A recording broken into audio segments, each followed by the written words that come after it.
A real human being is only a person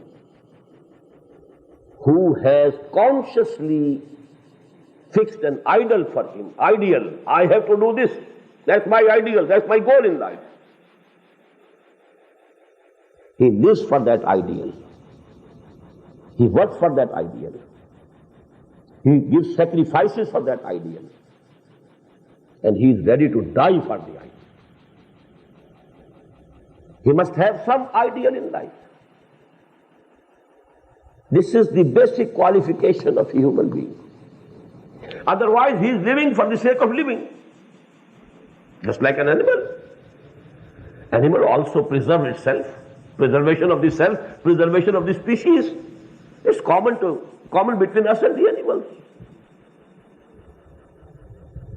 And I used to say that such people who have no ideal in their life, no higher goal, actually they are not passing their lives. The life is passing them. वो जिंदगी बसर नहीं कर रहे, जिंदगी उन्हें बसर कर रही है.